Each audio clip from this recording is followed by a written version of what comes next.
Honourable members of the Parliament, Minister Burg, today we are commemorating a tragic anniversary.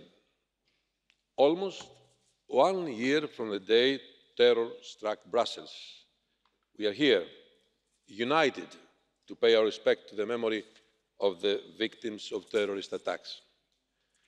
We remember and honour those that died unnecessarily, innocent citizens. We remember and recognise the suffering of their families and the survivors of the attacks. They have to live forever with the memory of the atrocities. We all know that terrorism is a brutality, an act of inhumanity and callousness. That is why today is also a day of resolve, of resilience, of determination, to do everything in our power to prevent such terrorist attacks from happening again. This is a duty we all share here in this room, and it is ultimately our duty towards our citizens that increasingly look towards Europe to feel safe against terrorism. Almost 1 year ago, we said that the only way to fight terrorism decisively is together, through a genuine and effective security union in Europe, where the security of one member state is the security of all. Starting from our external borders, where we put in place a European Borders and Coast Guard, proposed an EU entry-exit system, and ETIAS, our travel information and authorisation system for visa-free travellers, ensuring systematic checks on everybody crossing our borders, working with our strategic partners like the United States of America, but also our neighbours, the Western Balkan countries, Lebanon, Jordan, Tunisia and Turkey. Improving the way we exchange information, interconnecting our information systems to make sure we connect all the dots. Establishing our European PNR system to track the movements of dangerous persons.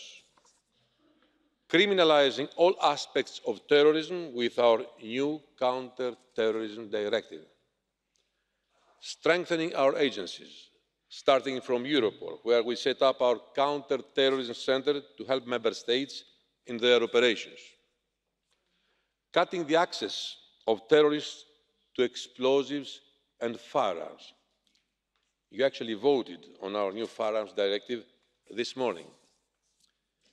Going after the money of terrorists with a series of proposals targeting money laundering, assets freezing, cash movements and suspicious financial flows from third countries. Strengthening the security of all models of transport, which are often the main target of terrorists. We do this through stepped-up intelligence sharing, local risk assessments, innovative methods and technologies, and the key role of operators for a successful implementation of measures. And finally, working to counter radicalisation in our communities, schools, prisons, and especially on the internet. Now the Daesh is losing all its territory on the ground. The internet is where they will focus. I have just returned from Silicon Valley, where I went to meet the major internet companies working with us in the EU Internet Forum, an initiative we took 2 years ago, as has proved itself very successful. What I confirm in this visit is that we managed to build a solid relationship of trust and partnership with these companies. Our goals are shared. They want to clean up their platforms from all terrorist content. We want to keep our citizens, their users, safe. Concrete results from this partnership are already visible. The referral mechanism we set up with Europol last year resulted in almost 90% removal rate of the content we refer to the companies. I have seen in action their new project to eliminate terrorist propaganda, a shared database between them to ensure removed terrorist content stays offline. I heard how they want to work with us to bring the smaller, more vulnerable platforms into our partnership. And it is not just about removing terrorist content. It is also about creating contact with positive narratives. Today, as I said, we launched the Civil Society Empowerment Programme with an amount of €10 million financial envelope attached to help NGOs pass positive counter messages online.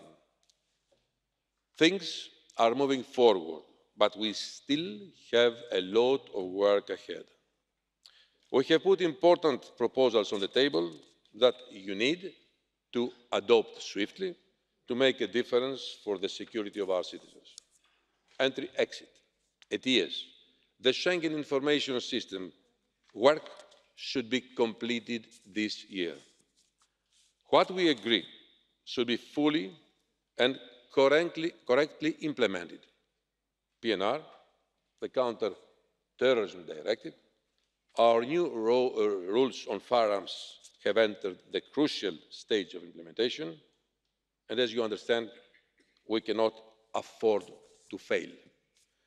Tragic anniversaries, such as today's, underscore our responsibility to deliver without delay for the memory of the innocent victims, for the safety of our citizens, for our collective security.